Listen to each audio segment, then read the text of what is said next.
Hello, everyone. Thanks for your patience as I'm doing performance art in the pouring of the water.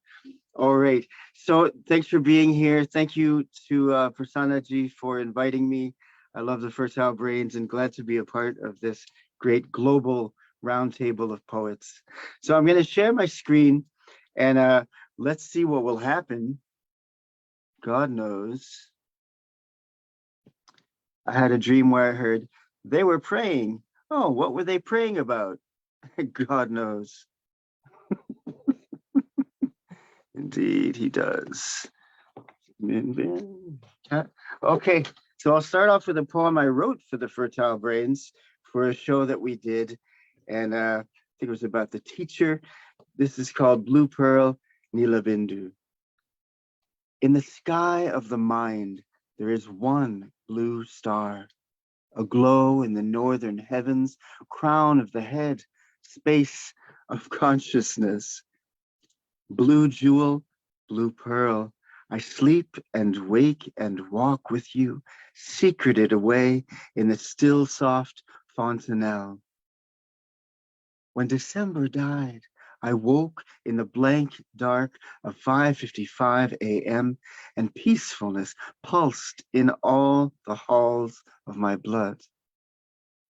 Poetry poured out of the eyes and the palms of my hands, blissful tears of indigo ink.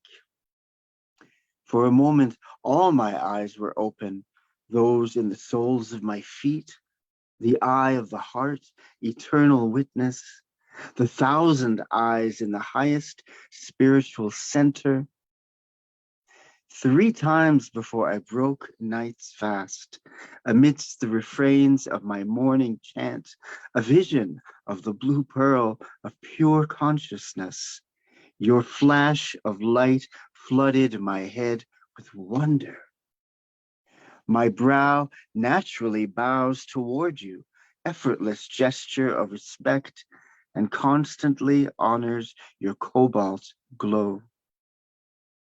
You await the brush of these blue eyes turned upward and inward, and those of every seeker under one world sky at the highest point in our minds. I don't want to regret never having been lost in the light of your sapphire sphere, forever star, constant constellation of one blue sun, humble radiance that holds the whole cosmos. Blue jewel, blue pearl, goal of all knowing, divine destination. May I always see we are already steeped in the deep blue of your steady heaven. This one is my longest poem, 5 pages. So put on your seatbelts, buckle them safely. The most precious stone. Mahadev, Leonard Safier, I sense your spirit there. The sparks of your electric presence crackle in this room's stale radiator air and leave it charged and clear. Do you have some words to share? The earth is far from ready to hold your body cold in somber soil and stone. Your chosen reason to exist, to live for light and right of it. Remember the teaching tale I told you 10 years ago when you returned to the ashram you'd seen in dreams since the age of 5 and served selflessly at 25, doing work I had no muscle for, activities of daily living, morning and evening routines that most perform unaware of the richness there, the gift of able movement.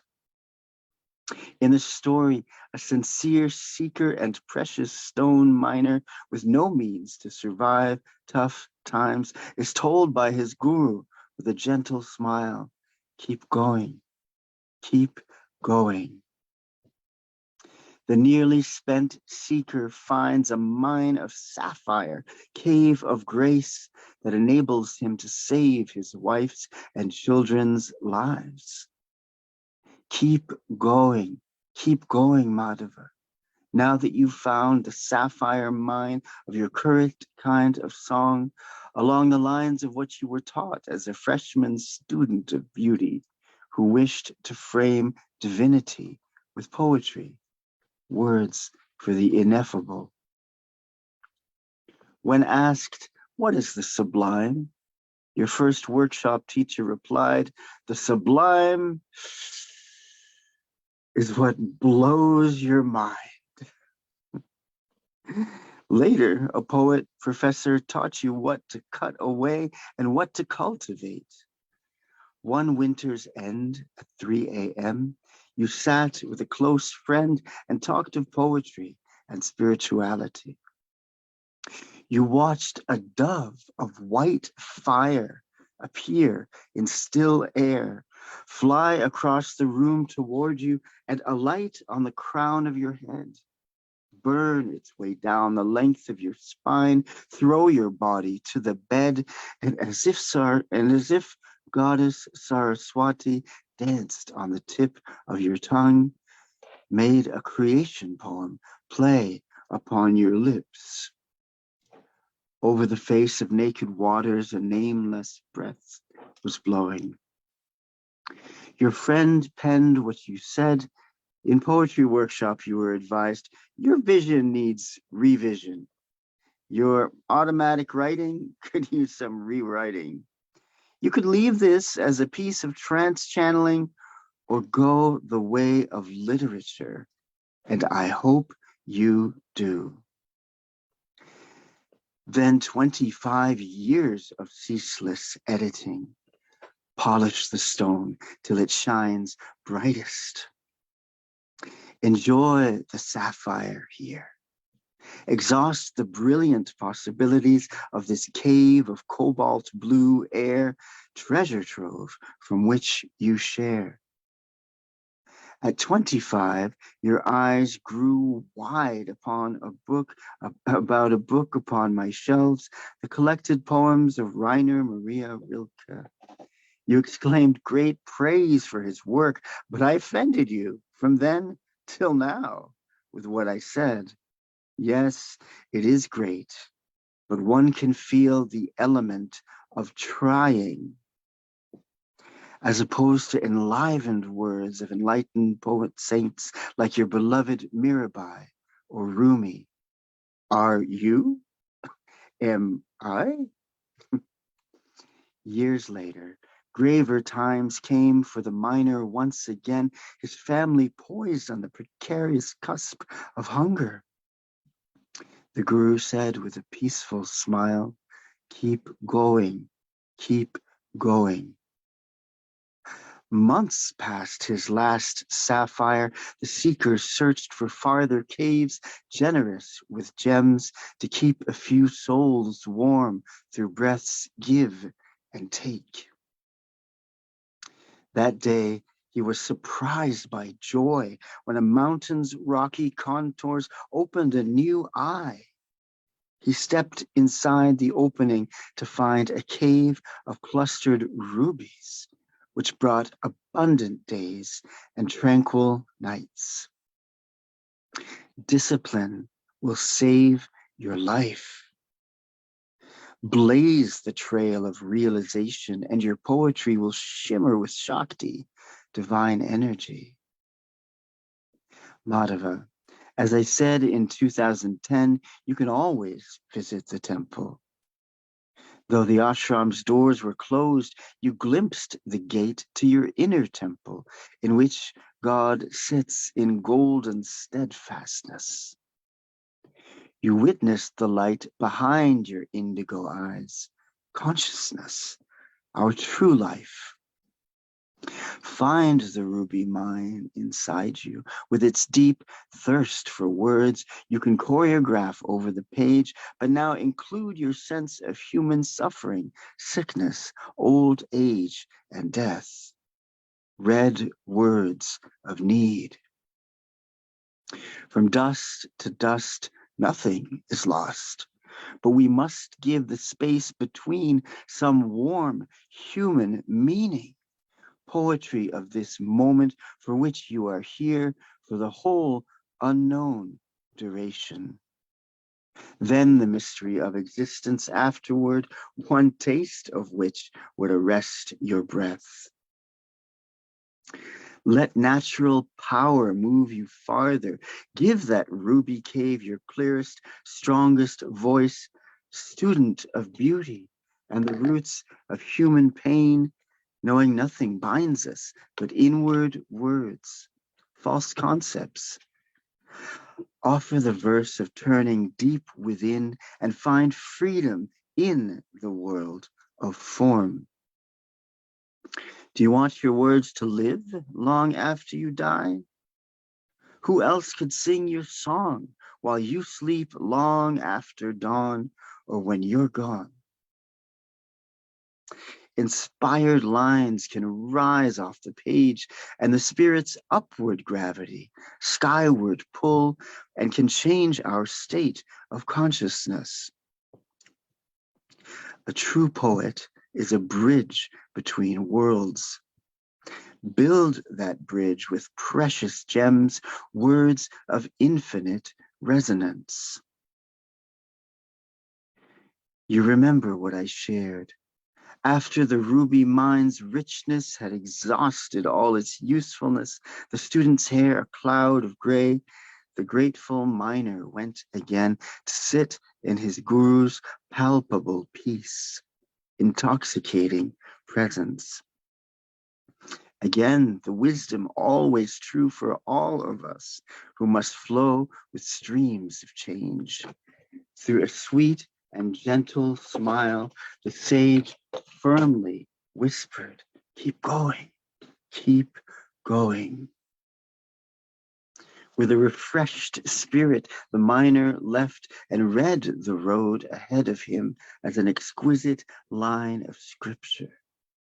Who knew what might be written on the rugged mountain's edge? In whichever way they can, all of nature's children dance and climb along the ragged rim of earth, holding on to nothing but the power that held them first. You're a dancer by birth, I told you at 25, after asking, what's it like to run? Intuition's dowsing rod led the diligent disciple to a cave dotted with diamonds. When you are strong enough to keep your heart quartz clear, then you can find poetry's diamond mine. If you meet all three prerequisites, words can dance at your command, your heart can sing about suffering, and when you are strong enough to surrender, give the ghost a voice. Learn the language of light. I gave up suffering long ago. Inside each one of us, there is a place of sublime knowledge, and anyone who enters it becomes a true poet without having to have a degree. Diamond mines of divine words can be humbly carried from there into the darkened world. The natural jewels of the heart's heart call to all of us. Listen closely to silence, student of light. A quiet mind can hear the highest song. Once I recited a poetic gem from the back of the wheelchair van, which you found profoundly exquisite, though so elusive, you could not take a snapshot of it with your mind, and I too surrendered it to time. You tasted true astonishment and asked if I had written it. Forever remember what I said. Not writing, but reading the heart of God. All your trying cannot take you far. Wake up to who you truly are.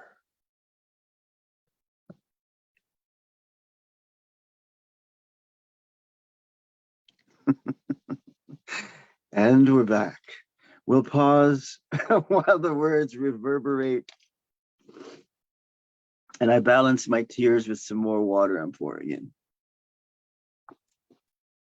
So, I wrote a book of poems to pigeons and plants. It's called Humbledoves. And just for a little comic relief, I will read one of them. The title is the first line. A little pain never hurt anyone. So I stand in aluminum rain, far from hometown Madawaska, Maine, to stare at parked park pigeons huddled under shiny wings below a leafy umbrella. They fold their heads into their chests, showing half the yogic skill of turtles who withdraw fully from sight. Divine light draws them deep inside, wishing for visions of pigeon heaven. I wish I were a pigeon, less than low maintenance, maintenance free. Wish my neck was as plump as theirs. Hard to hold my head up with this heavy ego. I strike a pose to keep my poise. By the way, I'll quote another poem. The essence of fashion is feeling good looking.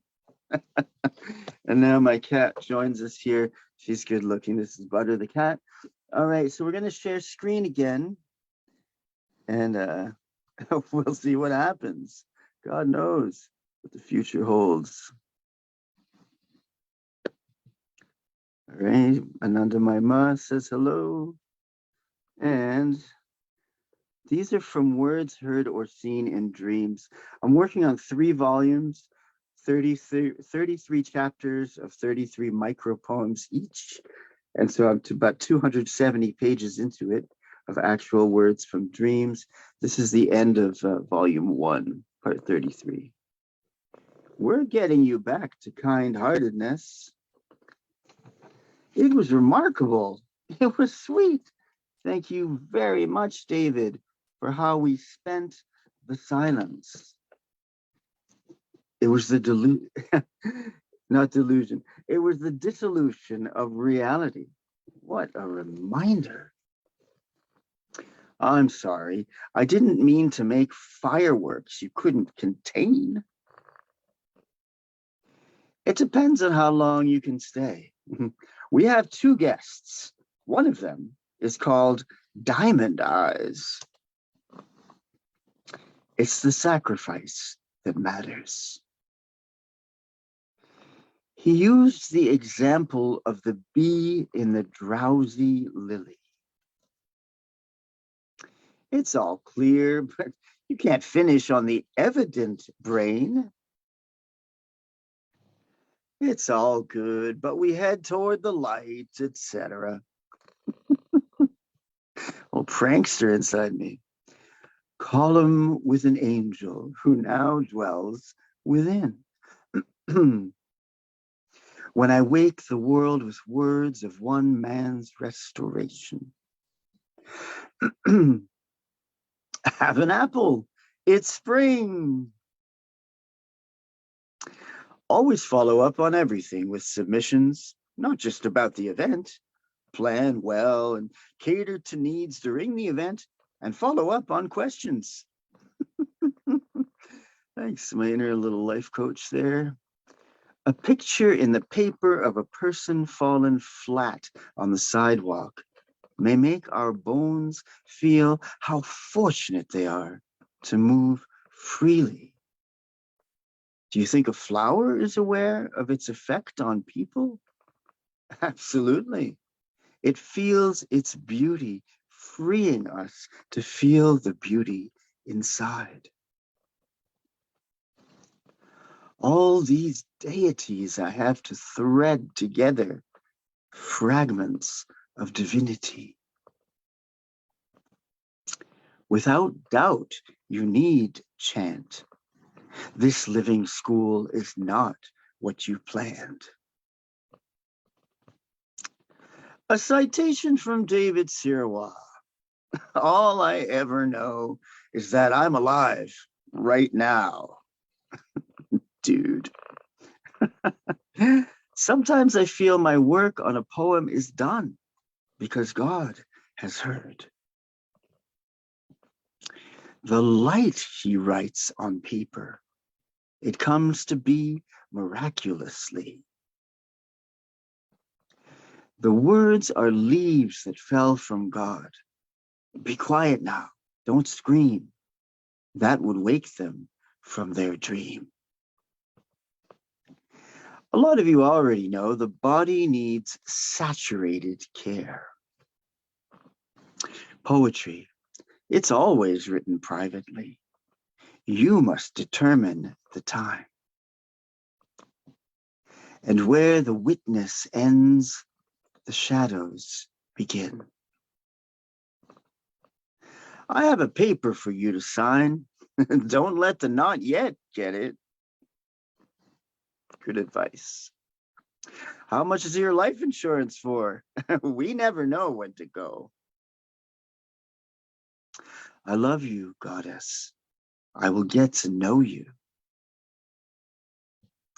Ballroom dance of sun and moon. The radiance from the moon reaches toward Earth, and the Earth's shine spreads toward the moon. You'll feel a surge of energy tingle when the spiritual becomes intimate inspiration. Cracked upon the table, my heart begins to ooze. A sad little egg there. The falling stars of God's words, lightning crowds the night horizon. I wrote this letter from 4 conjoining rooms, my red abode of joy, without a thought of whether I would receive a reply. You get to the end of the road, but don't pretend that the journey is over. That was the last, this is the 33rd one. If you would only turn the key, you would see that you are free. I love those. So this was published in Amethyst Review. It's a magazine of spiritual verse. Sonnet on otherness. My bones, my breath, my thoughts, my wants, my I, my me, my mine, I throw into the bright white fire of light that sways my spine. With power to reveal the real, even darkness can be kind. The night that will conceal and seal the shade in which all things can shine. Our air that birthed both you and me and helped our hearts begin to beat is everywhere it needs to be, gives and yet remains complete. If I didn't have the sense of other, would I ever suffer? Words about silence. This is going to be in a magazine called Artemis Journal this summer, along with Nikki Giovanni, a former U.S. poet laureate, a Pulitzer Prize winner. Feel like a lucky kid sitting at the big kids table for once. Okay, words about silence. One walk at dusk can overcome me. Northern lights of silence, sheets of green glow, spirit blankets, sky paint over side streets, rooftops cleanly etched against each French version of one world sky. Gauze windows devour wind, stretch ceiling to floor. Mute faces of buildings circle round the round point of Gambetta. Silence of sunlight spears the fountain, soaked in translucent glass and angled metal. There is an abundance of silence inside me, out of which warm human words arise. From nothing, something sweet. Should I leave this moon alone a little while?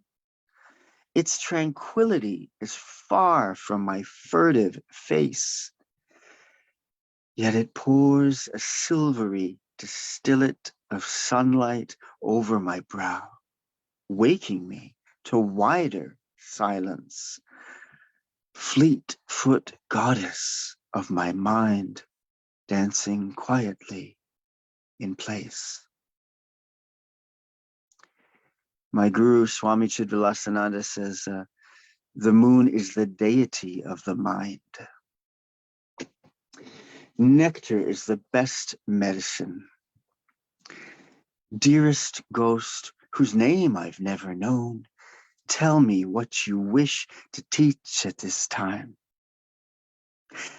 David, and there we are, far, far away from where we were.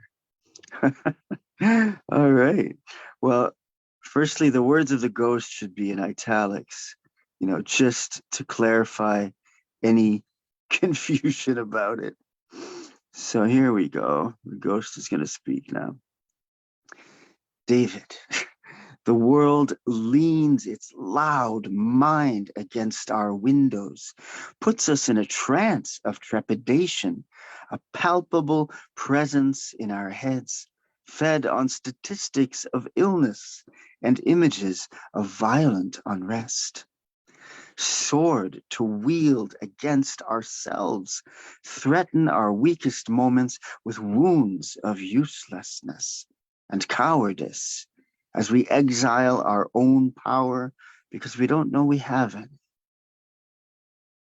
We are not the slain victims of the nightly news report, catalog of atrocities that keep us held by beds where we don't want to wake up yet, threatened by the thought of what the day ahead harbors, duties done with distaste, and frightful surprises that might hide in blind spots. What are you afraid of, David? You meet that question with mute musings. The deepest answer is nothing. Thread the eye of your heart's needle with the string of continuous awareness and stitch a richer fabric of reality than what you now wear as worldly work uniform, customary costume. We are all cut from the same cloth. Bring your attention to the baseline of your humanness, skin, bone, and blood. Heart which still beats its bass drum. Mind which makes you see what you believe. Our souls are steeped in light that turns the universe. And then we're missing the end there, buddy. Bucko. I have computerisms.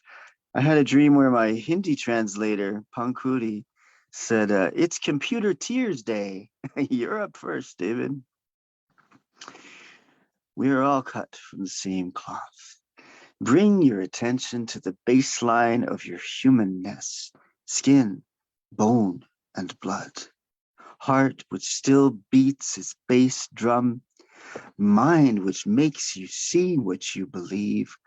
Our souls are steeped in light that turns the universe.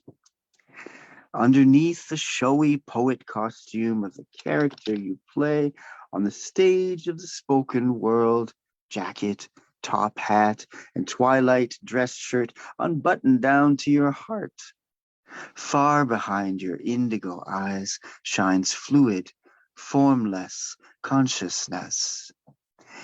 8 billion minds of people planted on this planet, but only one awareness, inner lantern we all carry.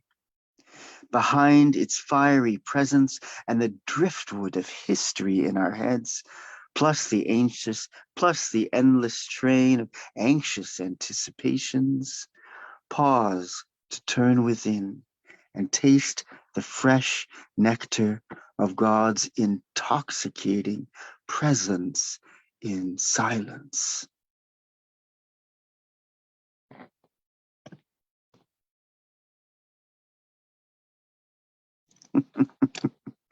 Ta-da! Thank you for listening, everybody. The sky.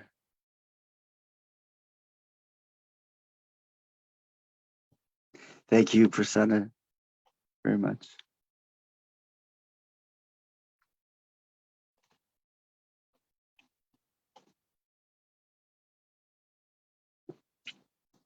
More performance art. All right.